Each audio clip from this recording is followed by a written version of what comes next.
आज मैं अपने बाल हनुमान जी के बारे में एक कहानी सुनाने वाली हूँ। ठीक है।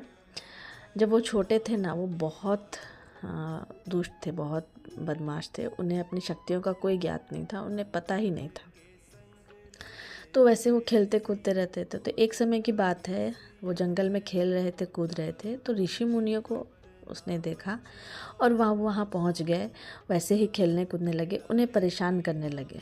हालांकि वो बाल हनुमान हैं, मतलब बच्चे ही हैं, वो बहुत बदमाश। तो वो बच्चों वाली बदमाशियाँ करने लगे ऋषि मुनियों के। कभी उनके बाल खींच दिया, कभी उनके, तब वो तपस्या करे तो तपस्या को भंग करने की कोशिश कर रहे हैं, उछल कूद कर रहे हैं, वो अनजाने में कर रहे हैं, उन्हें तो पता नहीं था।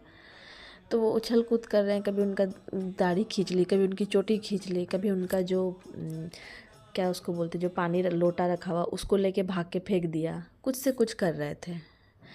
तभी ऋषि मुनि ने वहाँ पे अभिशाप दे दिया, उसमें से एक उठ के, कि अब तुमने मेरी तपस्या भंग की है, अब तुम्हारे अंदर जो भी ताकत है, उसका जो भी शक्तियाँ तुम्हारे अंदर, वो तुम्हें कभी पता नहीं लगेगा जब तक तुम्हें कोई याद नहीं दिलाता, कोई ज्ञात नहीं कराता तुम्हारी शक्ति के बारे में।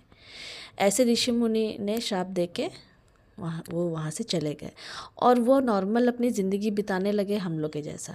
तो उन्हें याद कौन दिलाया? जब रावण ने सीता का हरण किया था, तब तब जामवन जी ने बोला, उसे ज्ञात कराया था हनुमान जी की शक्ति के बारे में। अगर आपने देखा होगा तो रामायण, तो आपको याद ज़रूर होगा। तब उन्होंने जाके वहाँ पे सीता जी को रावण से छुड़ा के लाया। और ऐसी और कहानी आपको सुनने मिलेगी। आप सब्सक्राइब कीजिए, लाइक कीजिए, कमेंट कीजिए।